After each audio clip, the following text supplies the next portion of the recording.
New Jersey. Is the connection with the chapel finished, Orphanik? I have just done it.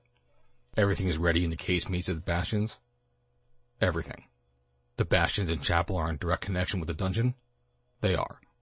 And after the instrument was made to current, we shall have time to get away? We shall. Have you made sure the tunnel onto the Vulcan is clear? It is. They were silent for a few minutes while Orphanik took up his lantern and directed its light into the corners of the chapel.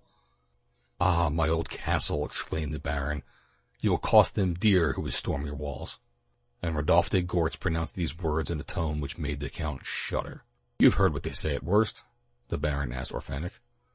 50 minutes ago I heard on the wire what they were talking about at the King Matthias. Is the attack to be tonight? No, not until daybreak. When did this Rotzko return to Worst? 2 hours ago, with the police he brought from Karlsberg. Well, as the castle cannot defend itself, said the Baron, at least he can crush under its ruins this Franz de Talek and all his people with him. Then after a few minutes he continued, And this wire, Orphanik, will they ever know that it put the castle in communication with the village of Worst? I will destroy it, and they will know nothing about it. And now the hour would seem to have come to explain certain phenomenon which have occurred in the course of our story, the origin of which ought to no longer be concealed. At this point it must be remembered that these events happened in one of the closing years of the 19th century. The use of electricity, which had justly been called the soul of the universe, had been brought to its highest perfection. The illustrious Edison and his disciples had finished their work. Among other electrical instruments, the telephone then worked with such wonderful precision that the sounds collected by the diaphragms could be freely heard without the aid of ear trumpets. What was said, what was sung, what was even whispered could be heard at any distance, and two persons separated by thousands of leagues could converse as easily as if they were side by side. For some years Orphanik, the Baron's inseparable companion, had been in all that concerns the practical applications of electricity an inventor of the first order. But, as we know, his admirable discoveries had not been welcomed as they deserved.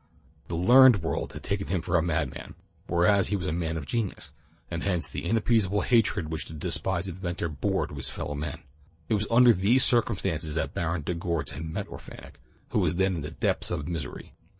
He encouraged him in his work, he helped him with money, and finally he engaged him to be his companion, on condition that he alone should profit by any inventions.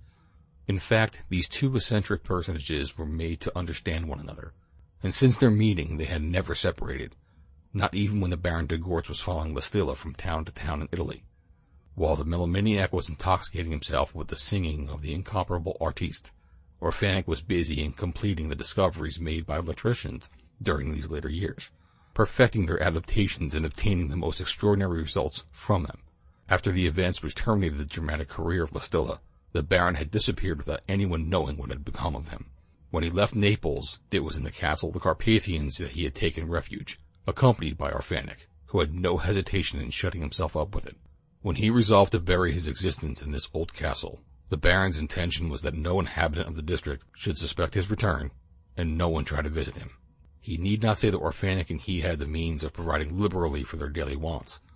In fact, a secret communication existed with the road over the Vulcan, and by this road an old servant of the Baron's, whom nobody knew, brought in all that was necessary for the existence of Baron Rodolphe and his companion.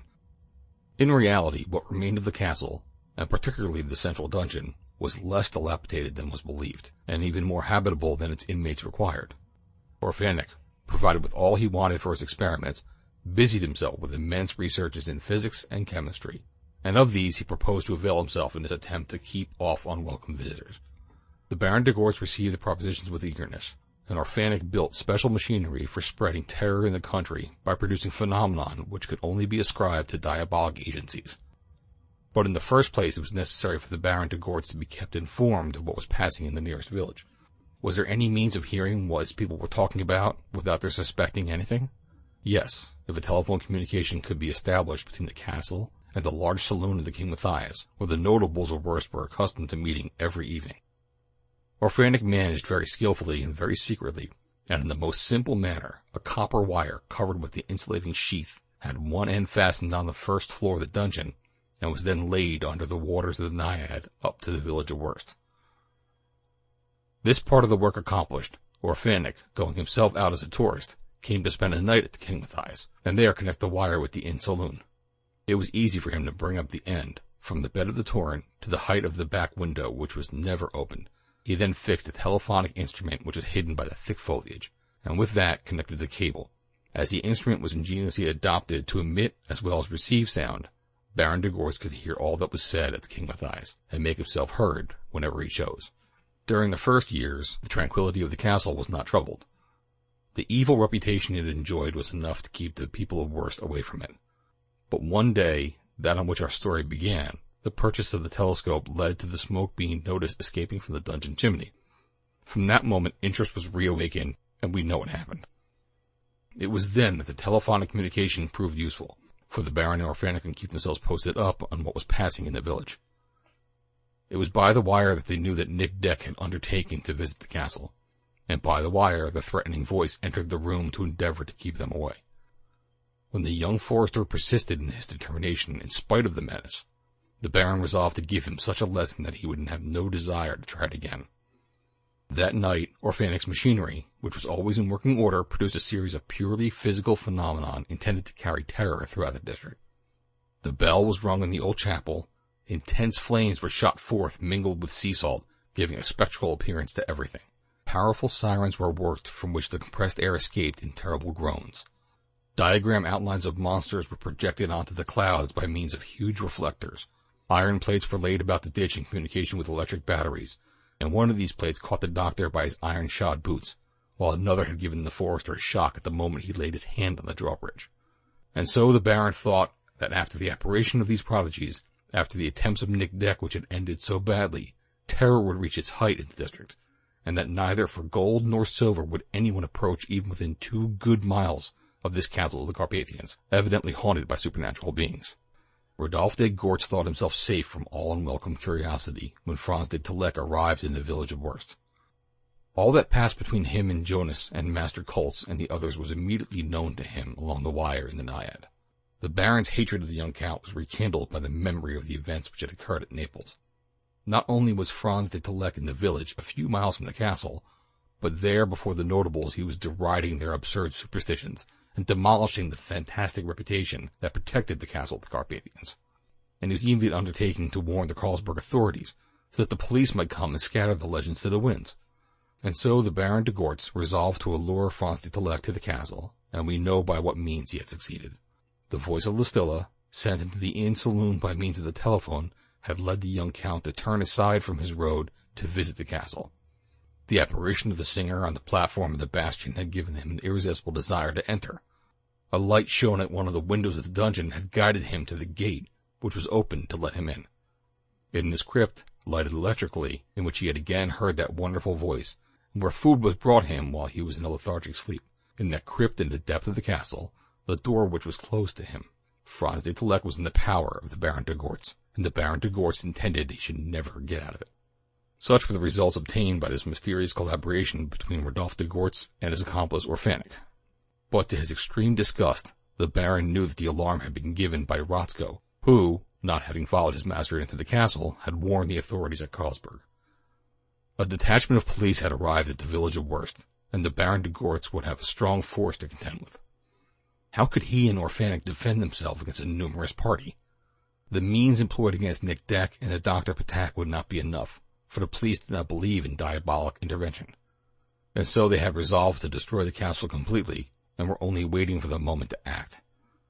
An electric current had been prepared for firing the charges of dynamite which had been buried in the dungeon, the bastions, and the old chapel, and the arrangement would allow of the Baron and his accomplice having time to escape by the tunnel on the Vulcan road. After the explosion, of which the Count and a number of those who had scaled the castle walls would be the victims, the two would get so far away that no trace of them would be discoverable.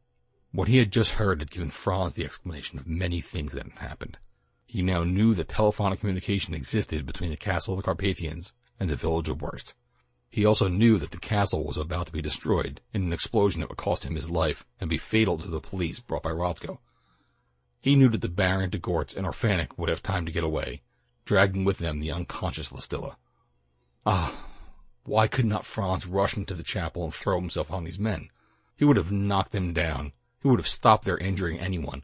He would have prevented the catastrophe. But that was impossible at the moment, might not be so after the Baron's departure. When the two had left the chapel, Franz would throw himself on their track, pursue them to the castle, and with God's help would settle with them. The Baron and Orphanik were already in the apse. Franz had not lost sight of them. Which way were they going out? Was there a door opening onto the enclosure? Or was there some corridor connecting to the chapel with the dungeon? For it seemed as though all the castle buildings were in communication with each other. It mattered little if the Count did not meet with an obstacle he could not surmount. At this moment a few words were interchanged between Baron de Gortz and Orphanik. "There is nothing more to do here?" "Nothing." "Then we can leave each other." "You still intend that I should leave you alone in the castle?" "Yes, Orphanik, and you get off at once by the tunnel onto the Vulcan road."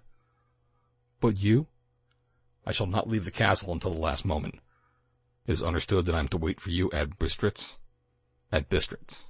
"Remain here, Baron Rodolphe, and remain alone, if that is your wish." "Yes, for I wish to hear her once again during the last night I shall pass in the castle of the Carpathians." A few moments afterwards the Baron de Gortz and Orphanik had left the chapel. Although the Stilla's name had not been mentioned in this conversation, Franz understood. It was of her that Rodolphe de Gortz had just spoken. End of chapter 15.